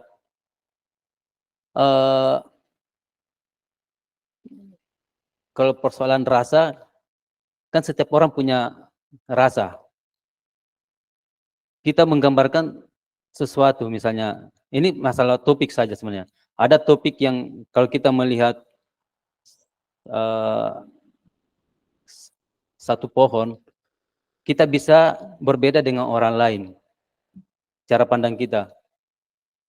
Nah, ini topik itu, kalau kita mengambil suatu topik yang unik, kemudian berbeda dengan topik-topik orang lain, itu kemudian menjadi semacam hal yang menjadi khas kita misalnya. Banyak orang yang menulis tentang roman percintaan misalnya, tetapi kita melihat dari sisi yang berbeda misalnya. Kalau pada kasus-kasus yang lalu, kita bisa bercermin pada ketika ayat-ayat cinta itu booming, itu kan roman percintaan. Apa bedanya dengan Tenggelamnya Val van der Wijk atau Nur Hayati, atau misalnya roman-roman yang lainnya. Tetapi si pengarang dari ayat-ayat cinta ini kemudian mengambil topik yang unik, yang berbeda dari roman-roman percintaan yang lain. Dia memasukkan sisi-sisi agamis. Booming. Terus sebelum-sebelumnya roman-roman itu tidak mengambil setting di Mesir. Nah, si pengarang ini kemudian berani untuk keluar dari pakem bahwa roman-roman tentang percintaan itu harusnya di daerah-daerah ini. Nah, si penulis ini kemudian berani untuk keluar dari pakem tersebut dan dia mengambil setting atau tempat kejadian di Mesir. Dan itu menjadi semacam alat semacam salah satu cara untuk membuat tulisannya menjadi lebih unik, lebih memiliki identitas kediriannya dan tidak mengikuti selera orang-orang lainnya. Kita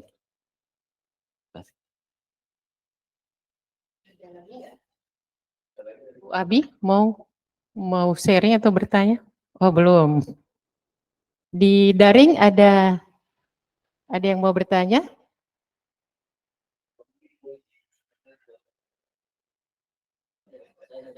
Oh, Pak Ngudi, silahkan. Nah, ini Pak yang dandut koplo tadi, Pak. Ya, izin Pak Ahmad, mungkin saya penutupnya ada dan dukup loh Pak ya. saya suka membaca tulisan yang satir ya, itu yang mengungkap sisi lain dari satu fakta dengan gaya sindiran, bahkan sarkas juga nggak masalah gitu ya. Makanya saya suka membaca seperti sisi lain dari wabah corona misalnya gitu kan. Kalau yang versi lama otomatis buku putih sejarah mana gitu ya. Saya suka tulisan itu. Yang mempengaruhi saya sebetulnya juga ketika saya menulis. Jadi saya ketika menyampaikan sesuatu juga gaya satir ya, gaya satir. Ya, orang sakit dilarang apa? Orang miskin dilarang sakit.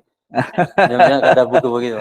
Ya, kalau judul sekarang sih misalnya ya kalau bukan seperti itu kalau kayak penulisan sekarang. Kalau judul sekarang biasanya tuh Liber Cafe Sumsel heboh menghadirkan tokoh ini kan gitu. Tokoh ini biar dibaca bawah kan. Itu judul-judul sekarang seperti itu. Kembali ke hal yang ingin saya tanyakan, konsekuensi dari menyajikan ini saya rasakan ketika, maksud saya analogikan ya, ketika saya membaca tulisan-tulisan saya yang lama gitu, nggak segitunya kali dulu kah, gitu kan? Maka yang ingin saya tanyakan itu bagaimana agar kita terhindar dari bohong, fitnah, gitu kan? Karena sebagian konsekuensi menyajikan sesuatu yang menarik atau melebaikan sesuatu itu ada konsekuensi makna bohong di dalamnya. Lah saya khawatir bagian ini, saya ulangi tadi ya, tulisan-tulisan yang satir itu kan mengungkap sisi lain dari suatu fakta. Menarik sih, tapi ada kalanya ada suatu tingkat keyakinan tertentu bahwa itu tidak benar gitu loh. Mohon bagaimana kalau kita ingin menulis hal yang serupa ini tapi tidak harus berbohong. Terima kasih Pak Ahmad. Iya, makasih banyak Pak. Kalau di bagian tulisan slide saya sebenarnya saya menyampaikan bahwa kalau tema kita hari ini menulis dan apa Bu Eca? Menulis dan pahala sosial, maka di sisi yang lain ada topik yang berdampingan dengan itu, menulis dan dosa sosial. Di kesimpulan bagian akhir yang slide yang saya buat itu bahwa menulis memang menjanjikan pahala sosial bagi kita, amal jariah bagi orang-orang yang membaca dan mengambil manfaat dari tulisan-tulisan kita. Tetapi jangan salah bahwa ketika kita menulis sesuatu tidak berdasarkan fakta atau malah memfitnah, itu malah meninggalkan dosa sosial bagi kita juga yang mungkin akan terus mengalir selama tulisan itu dibaca orang. Itu yang saya maksud. Makanya ketika kita membuat tulisan yang menarik, tulisan yang bercerita, tetap kita harus berdasarkan fakta-fakta, cerita-cerita dari orang-orang yang kita dapatkan informasi tersebut. Bukan hanya sekedar mengarang atau tidak berdasarkan fakta. Jadi waktu kita turun ke lapangan untuk bertemu dengan masyarakat, kemudian kita menggali informasi dari masyarakat, tidak langsung kita otomatis percaya dengan apa yang disampaikan oleh masyarakat, karena di daerah juga kan ada kayak konflik-konflik politik misalnya, yang boleh jadi masyarakat menyampaikan suatu program berdasarkan asumsi politiknya atau konflik-konflik politiknya yang ada berkembang di masyarakat. Kemudian dia menyalahkan pemerintah, menyalahkan program kebijakan yang katanya belum dirasakan. Nah, itu bisa menjadi sebuah fitnah kalau kita tidak mengkonfrontir dengan Pemda lagi. Jadi kita semacam cover both side. Jadi kita menggali informasi di masyarakat untuk mendapatkan cerita kebatinan masyarakat, tetapi kita tidak langsung percaya karena sebelum kita melakukan konfrontasi dengan Pemda misalnya. Apakah benar cerita di masyarakat seperti ini? Begitu juga dengan apa yang kita dapatkan informasi dari pemerintah, Pemda misalnya, terus kita konfrontir dengan apa yang kita gali di masyarakat. Jadi kita melakukan semacam cover both side. Jadi tidak hanya satu sisi, tapi kita menggali dua sisi secara berimbang. Jadi itu kemudian kita tampilkan menjadi narasi cerita yang mengantar hasil temuan-temuan kita, hasil laporan-laporan kita, sehingga laporan kita tidak menjadi sebuah laporan yang sangat kaku, tapi bisa menggambarkan dua sisi dari Pemda dan sisi dari masyarakat. Dan itu tidak, misalnya jauh dari kebohongan kalau misalnya kita bisa melakukan cover both sides untuk sebuah tulisan. Iya, Pak. Itu pengalaman begitu, Pak. Karena kadang kalau di masyarakat itu kadang juga ada, terutama di desa itu kalau ada juga konflik-konflik politik di masyarakat itu. Yang itu kita hindari juga, karena kalau kita misalnya hanya mengambil informasi dari masyarakat tanpa melakukan recheck ke Pemda, ke SKPD, itu bisa menjadi semacam fitnah ke SKPD ya, ke Pemda misalnya. Jadi ya like dan dislike kan juga ada di masyarakat kita sebenarnya. Berkembang apalagi di daerah, di desa-desa itu ya, luar biasa politiknya. Ada pendukung inilah, pendukung itu lagi. Iya gitu. Ada yang lain? Kalau enggak, saya seperti ini mau minta sedikit saran Pak Ahmad ya. Pak Ahmad tadi sudah di awal menyinggung bahwa salah satu bentuk tulisan yang kita muat di majalah BPKP Sulsel para IKT itu sudah istilahnya menjadi amal jariah ya, kalau apa sebagai satu pahala sosial lah, kalau pembacanya baca lagi seperti Bapak tadi menceritakan, baca humornya merasa tertawa, lucu, dan itu kan membahagiakan ya. Sekarang saya bilang bahwa para IKT kita ini lagi mau dibilang mati tapi enggak juga, jadi dia mati suri ya. Jadi saya dalam hal ini mau minta sebagai saran, kira-kira kan pada saat akan memulai satu penulisan, satu edisi, biasanya kita menentukan tema dulu Pak, tema kemudian tema itu kita akan bagi dan meminta teman-teman menulis beberapa orang untuk apalah yang terkait dengan tema itu, mungkin cerita tentang pengawasan di tema itu misalnya, kemudian mungkin humornya terkait dengan tema itu dan sebagainya. Bagaimana, apakah ada tips atau cara supaya apalagi ini kan istilahnya mau mulai lagi nih.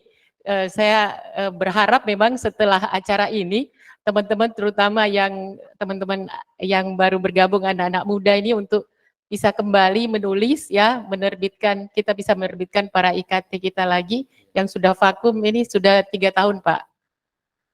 Tahun keempat ini dia, jadi lama sekali kita tidak menulis. Tahun lalu saya sempat meminta beberapa teman untuk menulis, kita bikin tema terkait dengan manajemen risiko. Tahunnya itu belum cukup lah, kalau tidak salah ada 1-2 orang aja yang menulis itu. Barangkali begitu Pak, barangkali ada usulan topik-topik atau cara bagaimana menumbuhkan minat menulis. Terima kasih banyak Bu Aca. 2003 waktu Kompas dan Boswa bekerja sama untuk membuat koran Tribun Timur, dan saya waktu itu bergabung, kita di training hampir 6-9 bulan hanya untuk mengumpulkan data. Jadi kita membangun data dulu, kita membuat semacam bahan data, dan kita belum terbit itu waktu. Hanya untuk 9 bulan hanya kita melakukan pelatihan dan training, dan kita belum menerbitkan koran, tapi kita sudah turun ke lapangan. Jadi kita sudah ke kantor-kantor, ke kantor-kantor, ke lapangan, ke masyarakat untuk mengumpulkan data. Nah, ternyata tujuannya itu semacam stok, karena membuat sebuah penerbitan koran atau majalah misalnya itu butuh ekstra tenaga sampai beberapa bulan setelah terbit perdana. Jadi tidak terbit perdana kemudian karena kekurangan data atau bahan di bulan berikutnya menjadi akhirnya tidak jalan. Jadi kita misalnya dari awal itu kita sudah mempersiapkan data itu untuk sampai 6 bulan berikutnya. Jadi kita kumpulkan data, kita kumpulkan informasi masyarakat yang masih relevan kita pakai untuk penerbitan selanjutnya. Sampai waktu itu kalau kita ke kantor-kantor terus kita mengaku dari Tribun Timur terus bertanya, "Mana koranmu?" Karena waktu itu kita belum punya koran, tapi kita sudah meminta data, hanya mengandalkan surat pengantar. Tapi apa yang kita dapatkan waktu itu ada banyak data, kemudian data-data itu kemudian kita gunakan beberapa bulan setelah koran kita terbit. Nah, kalau di Parekraf mungkin kalau menurut saya bisa dibuat semacam, kan ada beberapa aspek yang mungkin kita bisa ulas, misalnya dari pengawasan, saya tidak terlalu mengerti semuanya. Dari pengawasan, pengendalian apa semacamnya, itu kita bisa mengumpulkan data-datanya saja dulu, semacam informasi-informasi terkait itu.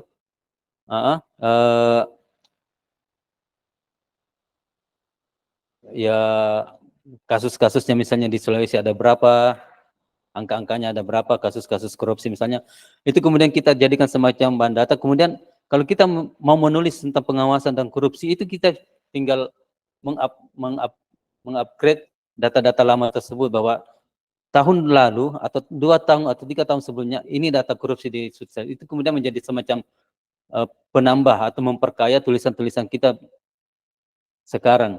Jadi kita bisa membandingkan angka korupsi tahun ini dengan angka korupsi tahun lalu, 5 tahun lalu misalnya. Tapi kita sudah punya datanya, itu yang saya maksud dengan semacam bahan data. Jadi menerbitkan suatu penerbitan itu yang paling utama adalah bahan datanya itu. Kalau kita punya data yang kuat, kita punya semacam pembanding data dari tahun ini dan beberapa tahun sebelumnya, itu bisa menjadi, misalnya kita tidak akan kehabisan energi atau tenaga atau bahan untuk jurnal atau penerbitan kita. Terus apa lagi yang oh iya,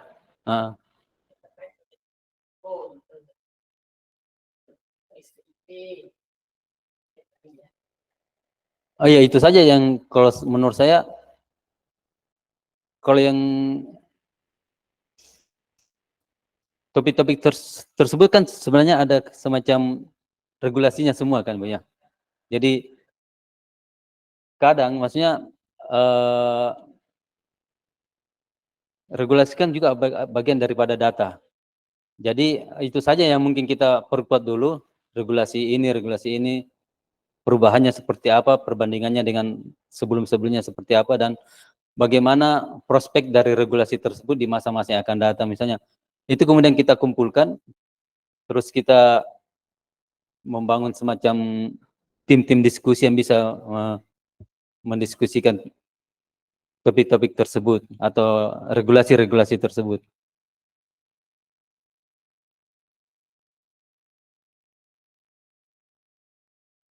Ya, atau belum ini masih.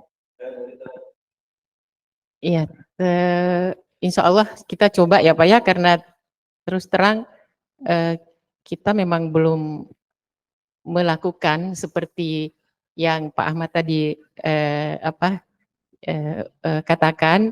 Lebih banyak kita langsung menentukan tema saja terus membagi, oh, coba dong bidang ini nulis tentang manajemen risiko di bidang BUMN misalnya, terus yang manajemen risiko di Pemda gitu-gitu aja. Jadi sebenarnya kan harus ada satu kayak semacam lead-nya dulu ya Pak ya, yang oh ini loh manajemen risiko. Jadi mungkin kita lihat kembali, mungkin dihubungkan dengan data-data atau informasi yang itu memang kita belum punya semacam bank data ya. Kayaknya tiba masa tiba akal aja disuruh nulis ini ya, ya mereka mungkin langsung apa namanya tidak diperkuat dengan apa data-data yang sebelumnya dan sebagainya gitu. Jadi masih menulis lepas aja. Dan terus terang kami juga di Dewan Redaksi ini belum mempunyai kemampuan untuk yang mempunyai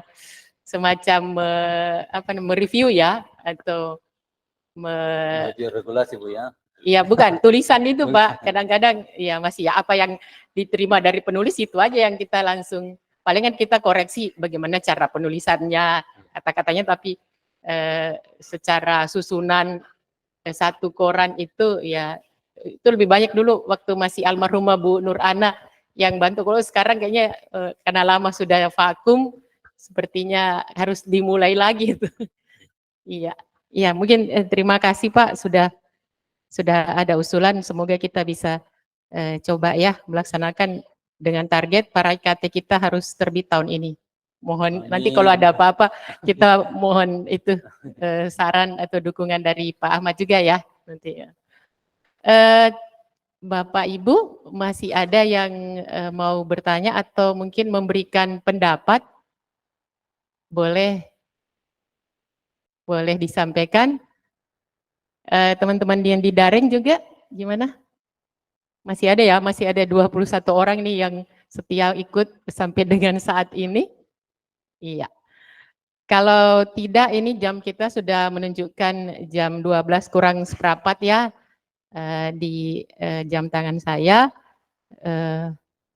Dan sebelum kita akhiri acara Library Cafe hari ini dengan tema menulis dan pahala sosial, saya kira saya tidak usah menyimpulkan ya, karena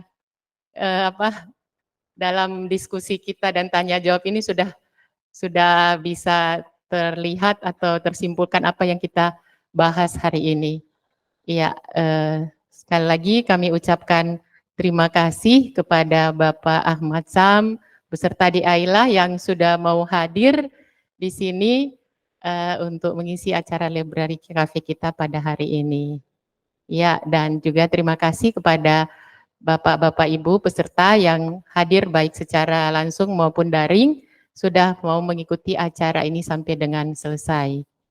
Demikian, wassalamualaikum warahmatullahi wabarakatuh. Saya kembalikan kepada Bapak atau Mas MC. Iya, terima kasih dan mohon tepuk tangan. Baik, sekali lagi terima kasih banyak kepada Pak Asam atas sharing dan juga influence yang telah diberikan kepada kita semua, mulai dari bagaimana kita mengawali dalam menulis dan juga mengembangkan tulisan kita secara formal maupun informal. Semoga sharing hari ini dapat bermanfaat, menginspirasi dan juga memotivasi kita semua untuk menulis. Baik Bapak Ibu, itulah seluruh rangkaian acara Library Cafe pada pagi hari ini.